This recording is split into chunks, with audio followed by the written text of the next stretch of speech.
All right, thank you for tuning in to Chompin at the Bit. This is episode 35. This episode, we're going to take a look at the Thursday night football matchup. As tonight, the Falcons travel to Carolina to face the Panthers. We'll break down that matchup.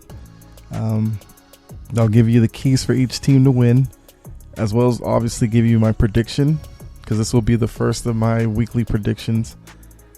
Give you a player to watch in the game, and then, of course, tease upcoming episodes. But before I get into that, I do want to address what happened in the World Series. You know, the last episode I did mention that the Dodgers won it all. They won it 4-2. So my prediction was correct. Dodgers in 6. They gave the MVP to Corey Seager. Now, before the series, I picked Mookie Betts to win the MVP, but I did say, I think after game 3, that Seager's definitely making a push for the MVP, and ultimately he did win it. I have no problems with that at all. Seager he hit like 500 in the series. He had a couple home runs, and he always seemed to come up with that big hit for the Dodgers when they needed it. Not to say Betts didn't do that either, but I agree with Seager getting the MVP.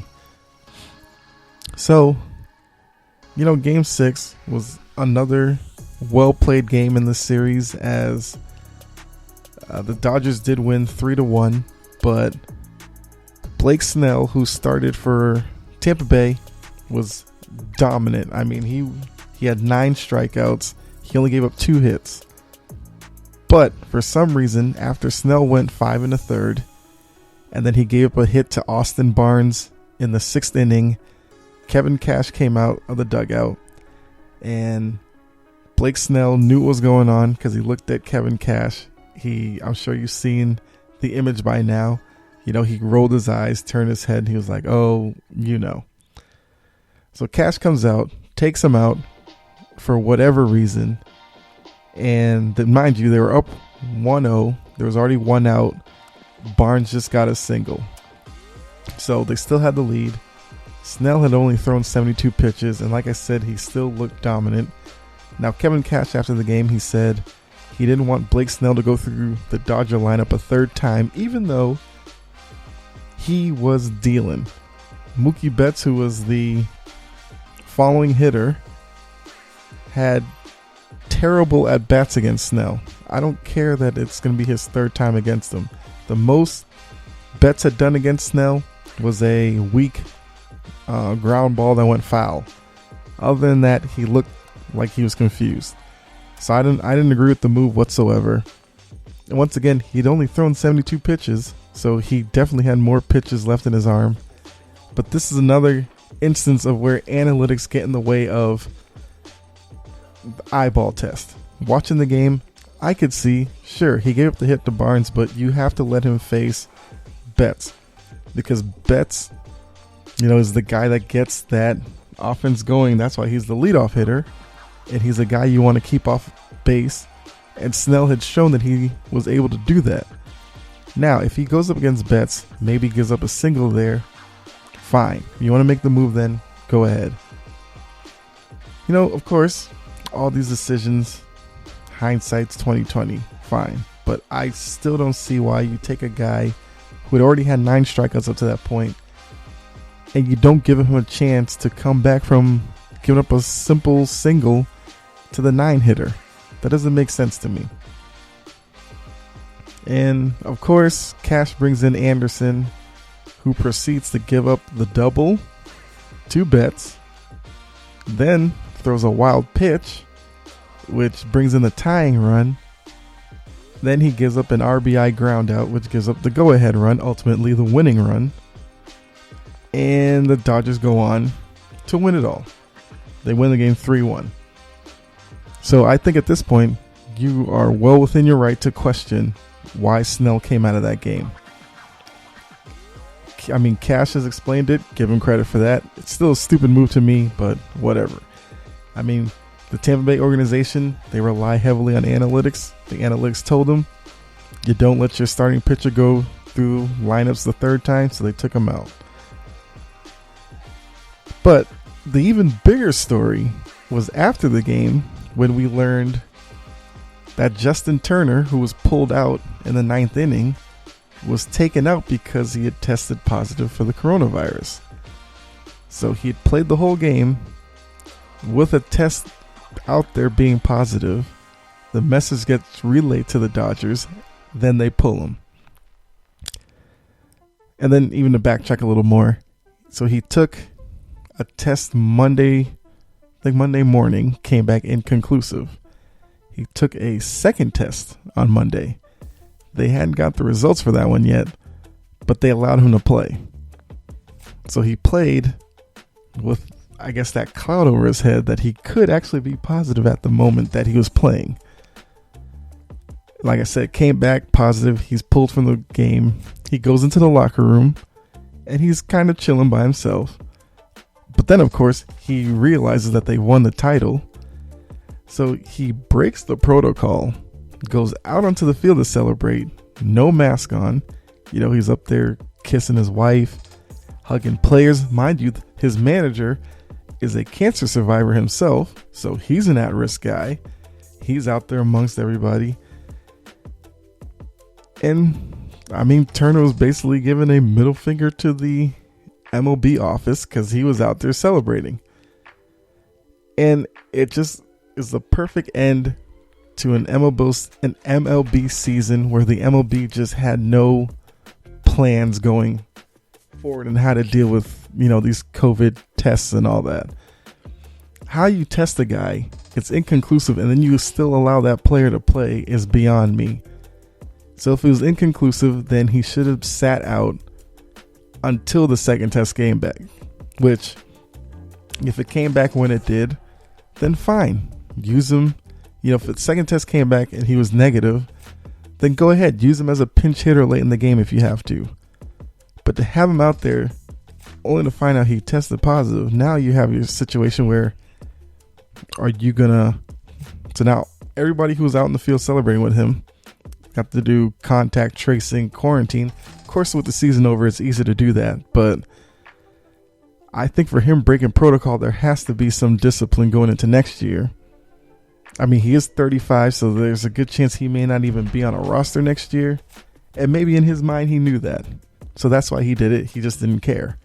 Because maybe he's looking to retire after the year. If that's the case, I mean, do you? If you want to put everybody else in danger like that, hey, that's your prerogative. But when they made the announcement in the post game, I could not believe that he was allowed to play in the game. But anyway, congratulations, Dodgers. You know, you've won your first title in, was it 32 years? I believe that last time won in 1988. So congratulations, Dodgers, for finally getting over the hump after being in the World Series 3 of the past 4 years and coming up short. So on to the main story of the episode. We have Thursday Night Football tonight. Falcons, Panthers. Once again, maybe not the best matchup on the weekly calendar, but it is an important matchup. For the Panthers, they are sitting at 3-3. They don't want to fall too far behind Tampa Bay, who's 5-1. And then you still have the Saints in the mix. Falcons aren't really a major player in the division, but this is a game that the Panthers, if they want to make a playoff run, this is a game that they have to have. Because 4-3 looks a lot better than 3-4.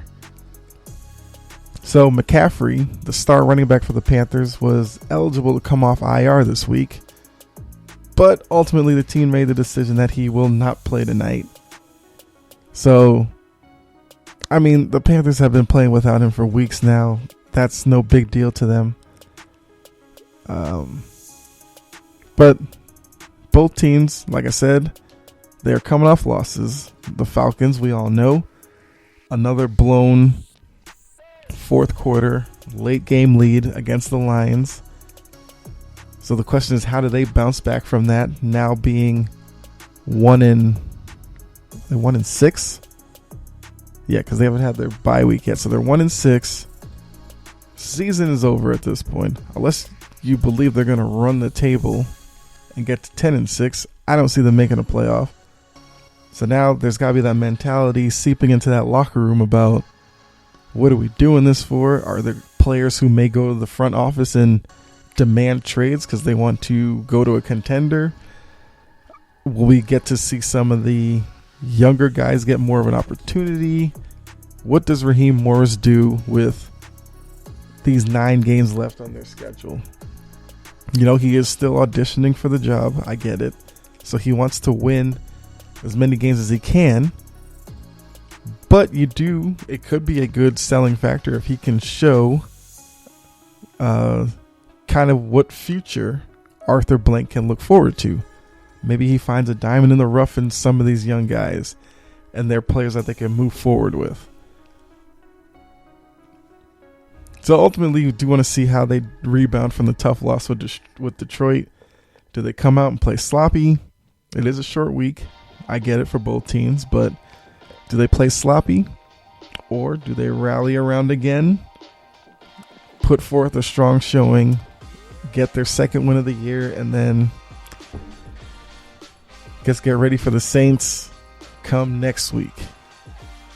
Panthers are actually coming off a close loss to those Saints, where they did at one point have a 17-14 lead. Then the game was tied 24 going into the fourth quarter. There was no scoring until midway through the fourth. Will Lutz hit a field goal to give the Saints a 27-24 lead, and the Panthers were never able to put any more points on the board. So they went down 27-24. But like the Falcons, the Panthers are feeling like it was a game that they definitely could have won. And if they had won that game, just think of where they would be right now. They'd be 4-2 going into this matchup, looking at a chance to go 5-2, which would be, completely crazy to think about, but it was a definite possibility. So yeah, it's going to be a rebound game for each team. You know, who can, on a short week, who can put aside a slow start, come out, try to get maybe like a 10-point lead, and then maybe coast to a win. Because like I said, on a short week, the energy is going to be a little low. So which team can create their own, energy in the locker room before coming out, or on the sideline waiting for the game to start? Or maybe it turns into who makes the first big play that carries their team over the top going forward. So both teams, they both have running backs who average a little bit. They both average around 4 yards a carry. Todd Gurley is the bigger name, and with McCaffrey not playing, you're going to see a lot of Mike Davis in this game for Carolina. And we remember the last time they played, Davis had a great day on the ground. So I expect to see Carolina try to establish him early. And if he can find the same success that he found against the Falcons down here in Atlanta a few weeks ago, it could turn into another time of possession game. Mike Davis, heavy doses of him, sprinkled in with some Bridgewater play action. So can the Atlanta defense... So I guess, who does the Atlanta defense key in on? Do they want to force Carolina to be a ground team? I'd say no, because we saw it last time. They couldn't stop it. So if they bring too many guys close to the line, that the Falcons' pass defense, which is already suspect to begin with, is now left open for Bridgewater to pick apart. And what we've seen more this year out of Bridgewater than probably any season other than like his first couple of Minnesota, he is willing to take more shots downfield, because he'd kind of developed this reputation as a guy who does a lot of quick passes, short passes. But I have seen him several occasions, run like a boot, leg to the left, off of play action, buy some time, and then find a guy streaking downfield. And like I said, against this Falcons defense, those plays will be there. So that would be one thing to watch. If you see Carolina gaining, 4-5 yards on the ground each carry, just know it's probably going to be a long day for the Falcons, because all that's going to do is set up Bridgewater for play action, and he's one of the good ones in the league when it comes to play action passing. And he's usually pretty smart with the ball, so if the Falcons do get opportunities to create a turnover, they better take advantage of it, as you probably won't get that many against Bridgewater. Flip it. I would say Atlanta should probably look to establish Gurley, but it just seems like Gurley is a guy who he's most effective kind of on a limited pitch count. Like, he's not a guy I want to see, carry the rock 30, 35 times. He probably can't handle that either. But if you give him 15 carries, I think he's probably his most effective. And if you can get him some of those down around the goal line, fine. He's a guy who can find the end zone, which you saw at the end of the Detroit game when he wasn't supposed to, but he can find the end zone. And this pass offense, can they get it clicking? Because we saw their one win against Minnesota. They were doing whatever they could offensively, but each of the other games, they've kind of been low, mid-20s offensively. And with the names on this Falcons offense, I'm sure Falcon fans are expecting this to be like a high-scoring team.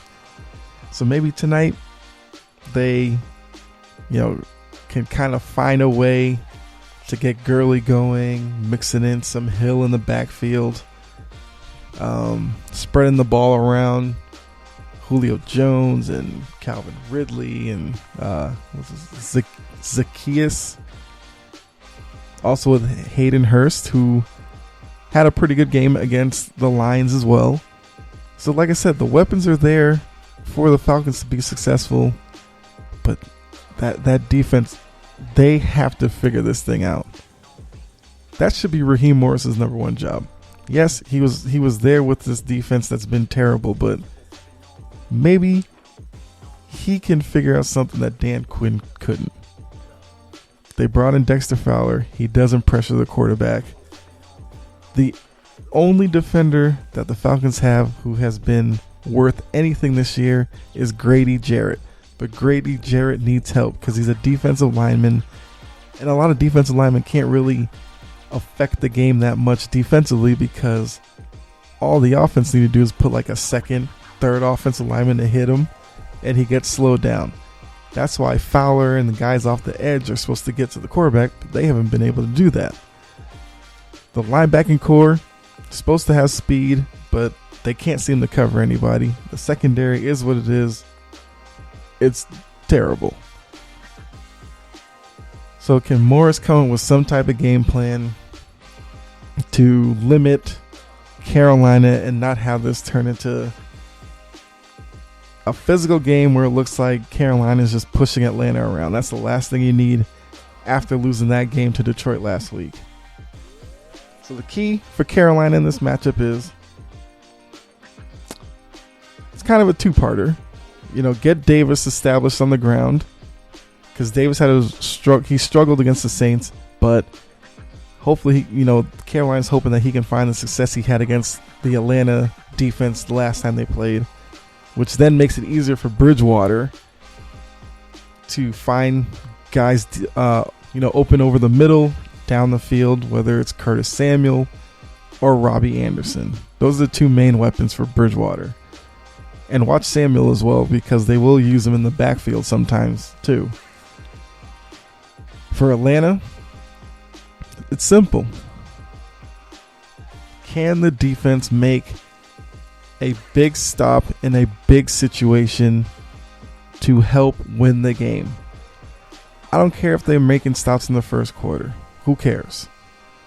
Comes fourth quarter, if it's a close game, crunch time, can the defense make a play to get off the field, and whether they have the lead, preserve it, or if they're down, get off the field, give the offense a chance to win the game late.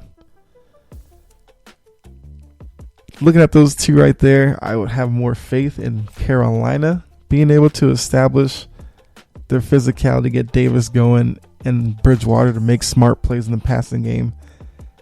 I've given up on this Atlanta defense for weeks now, but hey, in this crazy 2020, why can't they show up today?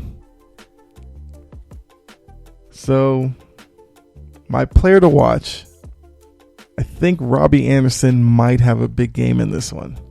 I could see him scoring a touchdown, having like a 40-plus yard catch at some point. Because like I said, I'm expecting them to establish Davis, and then I think Bridgewater is going to have, one of those play action passes where he boots out one way to kind of create more distance between him and the defensive line that's probably not coming after him. But either way, and Anderson making like a double move, getting open down one of the seams, and Bridgewater putting it right on him. So he's my player to watch. And even a bold prediction for this game, I do think Robbie Anderson has a 40-plus yard catch in this game. So my prediction for the game, Carolina comes into the game as a 2.5-point favorite at home. I am picking Carolina in this one because with it being 2.5, it does make me more comfortable, because I have this weird feeling that this game is going to be a tightly contested game going down to the wire. And I think it does turn into a field goal game, but I think Carolina pulls it out in the end. I'm looking at, give me 24-20 Carolina. Yeah. I could see it being like 21-20. Carolina has the ball. Drive down, get a field goal, make it 24-20. And like the Falcons coming up short and trying to get a touchdown to win it. So yeah, give me 24-20 Carolina in this one. So ultimately, looking at it on paper, it doesn't look like an intriguing matchup, but I think it will turn into a pretty good game. And yeah, so I hope you do tune in and enjoy it. So that's my first prediction for the week. I do have 5 other games, but we'll get into those in a later episode. But also looking down the line this week, KD, who I almost led the show with this on this episode, but I'm going to save it for probably the next one. KD made what I think might be the most blasphemous statement that I've heard in a while. And all I'll say is he compared Kyrie to a great guard and actually said Kyrie was better than him. So you have to tune in to find out who he compared Kyrie to and why I think it's just such a blasphemous statement. Also, we'll take a look at the NBA. So the NBA wants to start next season Christmas week. Now we're starting to hear little rumblings out of players saying, if you want to do that, some of the veteran players might not be ready to start the season, so they may take it easy to start the season. And we also have the Players Association chiming in, so I'll get into that in a later episode. We'll also take a look at college football weekend, see where the big matchups are and what we can gain, I guess, outlook-wise going forward. Because it seems like ACC and SEC are kind of winding down. Big Ten is just taking off. Pac-12 hasn't taken off yet. We'll continue to try to make heads or tails over what's going on. And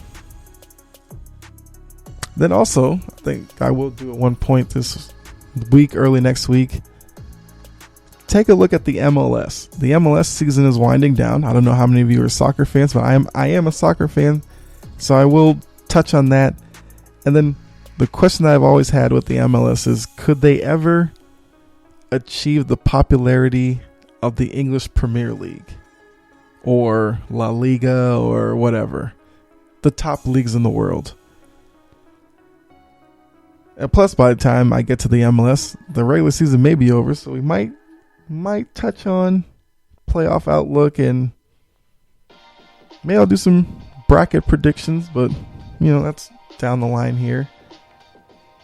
And let's see what else. Also, with the NFL going to the halfway point, I will take a look back at the first half of the season and see who's been the most surprising team as well as the most disappointing team. So, say all that and then there's more NBA coaches getting hired. We got to touch on that as well. So, there's a lot coming down the line. So, definitely keep tuning in.